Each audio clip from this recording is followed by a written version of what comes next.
Oto wee na-aga mana ọbịa dịọzi ya mma ọ kpọdo isi n'ala na-aga maka onwezi nchekwube ọ na-aga ọ maazị ebe ọ ya aligned papa nnekwu n'ọnwayọ so rapụ m aka n'isi papa nnekwu.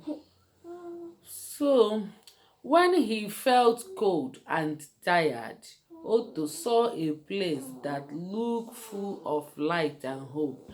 Nya mgbe ike bidozi ugwubia ọ na-ajụzi oyi ọ fụzili ebe nwa dị mma jupụta n'ọkụ nnọọ na-amụke ifuru ya ka ọ na-ene anya ọfụgo ụnọ na-ọmụlicha ụnọ ifuru ya na-ọmụlicha ụnọ otofuru ọfụrụ ya obi wee nye obi wee mee gịnị kwuonu nye ọnya wee ite isi enu obi nyọli ya bụ na o cool we go down. He went inside and found kpọmkpọmkpọm kedu ihe ọ fụrụ mmadụ ya ma ọ baa n'ime ụlọ kwuonu na ọ baa n'ime ụlọ wee fụ ofu ihe nwa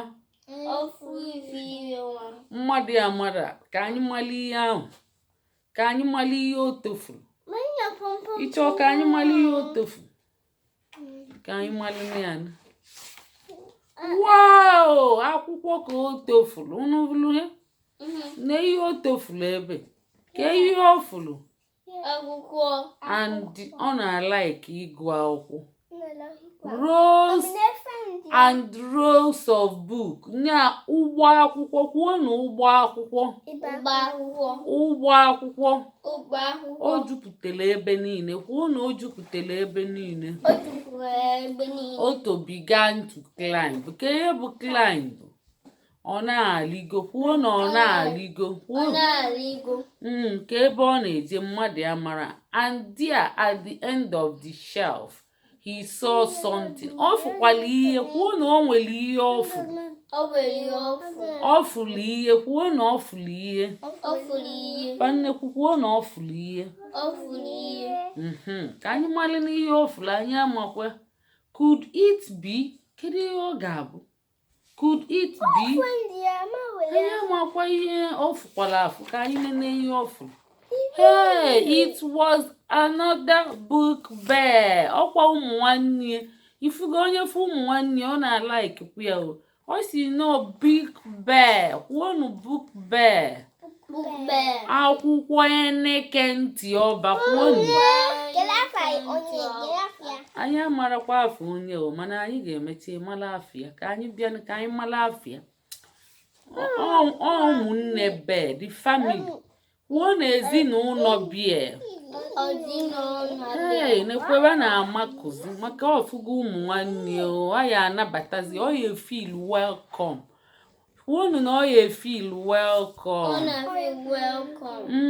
anabatali ya efuru ya ba ha akalibago ụka ọkwa ngwala unu na-enye nothing bind people together more than language fa na-asụ the same language kwuonu fa na-asụ asụsụ ofu asụsụ kwuonu fa na-asụ ofu ka asụsụ so ihe ọ fụrụ wee du ya obi mma. The other bear shook Otto paw and said, I am Ernest. How do you do? Hey, bear nke ọzọ bụ Ernest. Kedu afa bear nwe meat? Kedu afa bear nwe meat? Ernest ikwutelie kedu afa bear nwe meat ọ bịakwutere nekwu ihe na-emezi ebe a na anya ka unu furu papa nnekwu otu aka ọ si Otto's new friend showed him around the library. Ma adulie na-agagharị kwuonu adulie na-agagharị papa nnekwu adulie na-agagharị ọkwa ị na-ajụ onye bi ya gee ntị ka ị mali ya Otto's new friend kwuonu ndị ọyị ya ọfụ ndị enyi ya ọfụ o nweta ndị enyi ya kwuo na enyi bụ chelini ka anyị ma ihe mere ebe enyi bụ ndị ọyị kwa inwe ike ịkpụ ya enyi kpọkwa anya ọyị nekwa ihe na-eme ebe and nke eduka Mrs. Winch kwuonu nwaanyị amoosu papa nnekwu rafu iwe amụ anyị amatago obe and papa nnekwu wepụgodi aka and he discovered it was full of book creatures just like him. O si na ọ chọpụtara na ọ bụ ndị akwụkwọ ya ndị bi n'ime akwụkwọ ndị a na-eseche n'ime akwụkwọ dịkwa ka ya. Kwuonu ndị a na-ese n'ime akwụkwọ kwuo onye papa nnekwu kwuo akwụkwọ wow nekwu ihe na-eme ebe diti na amakakwa. Together with Ernest, he could once again read his favorite story. O si nekwa Ernest oyiya nwoke ọkwa ị na-ajụ onye bụ iwe Ernest oyiya nwoke kwuo na oyiya nwoke. He practiced writing. Ya jụzila ebe na-eme ọfụma maka ọ the same family, animal family. Kwuonu animal family. Ezinụlọ ụmụ anụmanụ. Kwuonu ezinụlọ animal.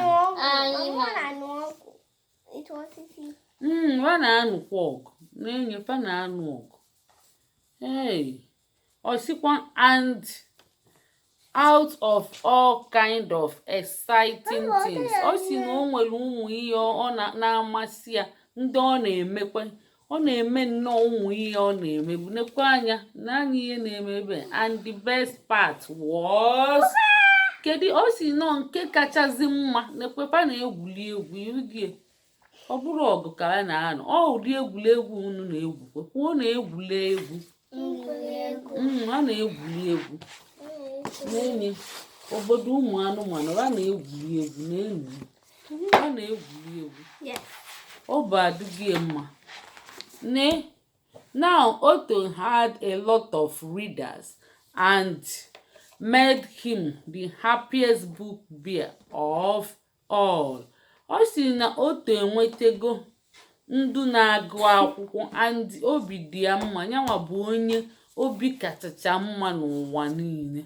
Maka gịnị? O nwetego ndị na-agụ akwụkwọ. Kwuonu ngụ akwụkwọ amaka. Ọgwụ wow ibugo obi adịghị mma. Happy ever after. Kwuo n'aka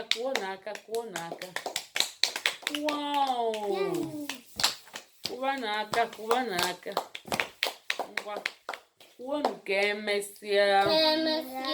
Adaobi menyụọ